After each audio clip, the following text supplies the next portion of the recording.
Bonjour à tous, j'espère que vous allez bien. Donc aujourd'hui, je vous présente une méthode d'analyse fonctionnelle. Lorsqu'on fait du projet, eh bien, on est amené à consulter des sous-traitants ou à donner un cahier des charges à notre automaticien dans l'entreprise. Donc du coup, il faut établir une analyse fonctionnelle. Donc je vous propose une méthode. Vous allez utiliser un logiciel qui permet de rédiger une carte mentale. Premier point, eh ben, vous notez le nom de votre client, donc en fait, voilà, son nom, son adresse, c'est toujours intéressant de savoir tout ça. Et puis, vous récupérez eh bien, les grandes lignes de l'automatisme à prévoir. Alors, ici, j'ai pris, c'est non exhaustif, hein, j'ai pris un exemple, bon, voilà. Donc, il y a évidemment un compresseur, condenseur, évaporateur, éventuellement une pompe, la régule, la sécurité, la supervision. Alors, concernant le compresseur, eh bien, il y en a de combien de prévus dans le projet? S'il y en a plusieurs, est-ce qu'il y en a qui sont prévus pour fonctionner en mode principal et d'autres en mode secours? Et si oui, eh bien, comment est-ce qu'on bascule du mode normal au mode secours? La régulation choisie, si c'est une régulation thermostatique, présostatique, est-ce que les compresseurs sont équipés de variation de puissance?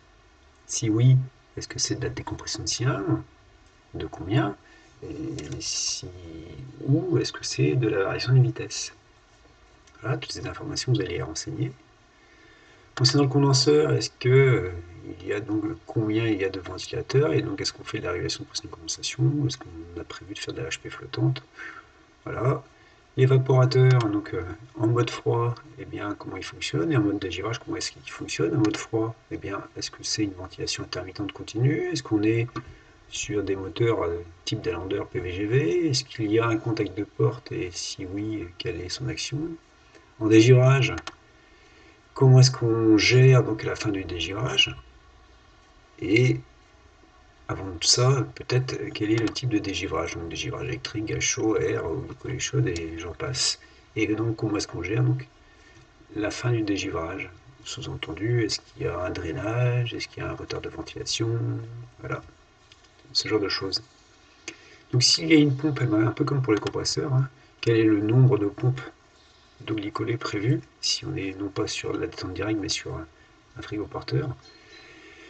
Et s'il y a effectivement plusieurs pompes, est-ce qu'il y en a une de prévue en secours? Et si oui, même chose, hein, comment est-ce qu'on bascule de normal en secours? Cette pompe, est-ce qu'elle est à débit constant? Est-ce qu'elle est à débit variable?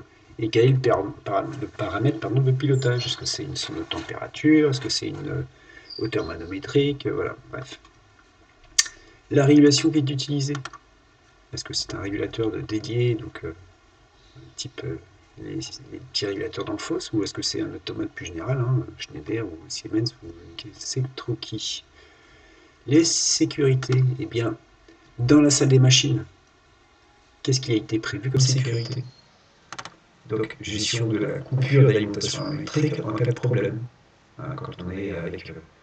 On ne peut pas faire ce qu'on veut avec n'importe quel fluide. Donc, en fait, il y a des conditions de coupure d'armes électriques qui sont différentes en fonction du fluide frigorifique qu'on va utiliser. La chambre froide, comment ça se passe si on dépasse la température intérieure? Est-ce qu'il y a une alarme? Et si oui, qu'est-ce que ça se passe comment?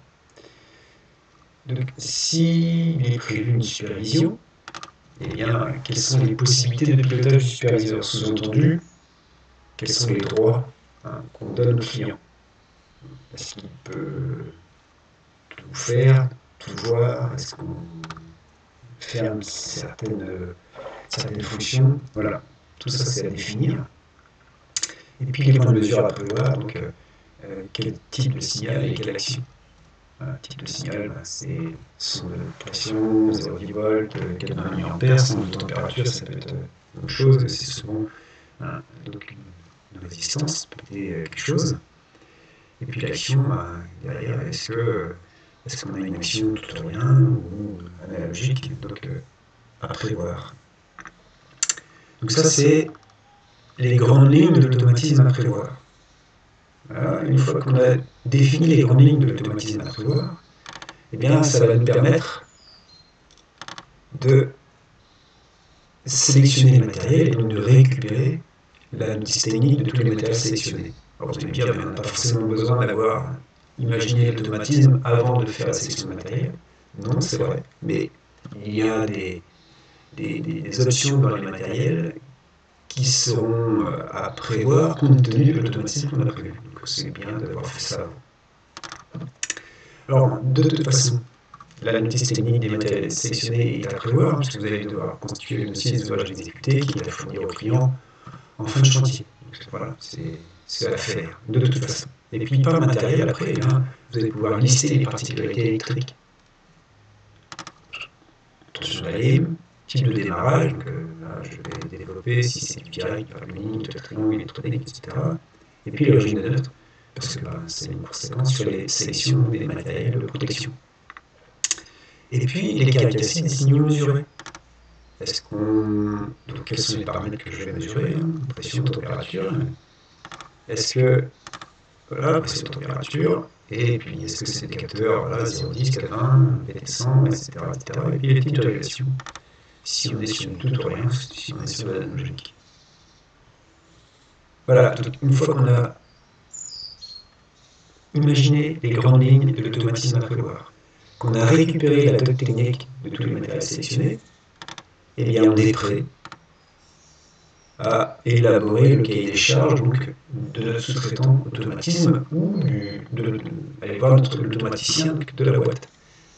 Il a suffisamment d'informations maintenant pour pouvoir bien travailler.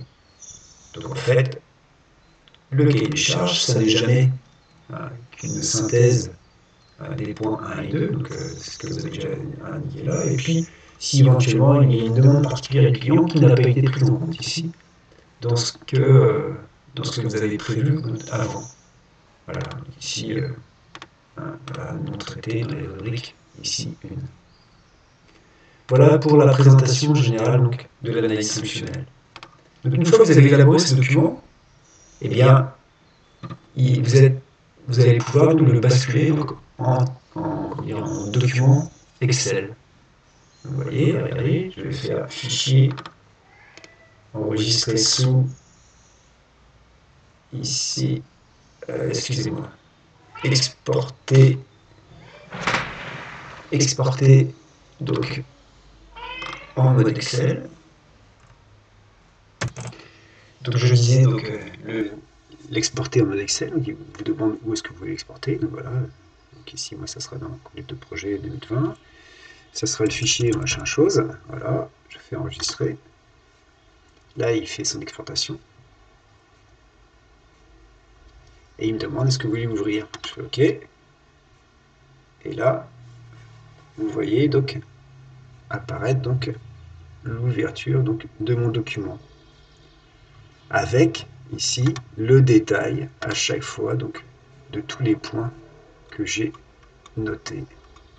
Et je peux donc réduire bien le niveau de détail suivant ce que je veux.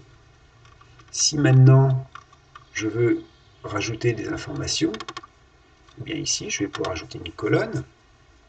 Cette colonne, ça sera donc, je sais pas moi, commentaire. Voilà. Et puis voilà, je lui donne de la place. Et puis ici, je vais pouvoir ajouter donc des informations. Ici, si effectivement j'ai oublié de mettre le nom, je pourrais l'indiquer ici. J'aurais pu l'indiquer là, mais je peux aussi l'indiquer ici. Et donc, je vais pouvoir renseigner des informations, plus d'informations sur le projet. Et donc, le technicien qui lira mon analyse fonctionnelle, eh bien, saura ce que j'ai prévu. Donc, en régulation, en automatisme. Voilà. Donc, je vous invite à une prochaine vidéo qui porte sur une des analyses fonctionnelles donc, dans un dossier particulier. À plus tard.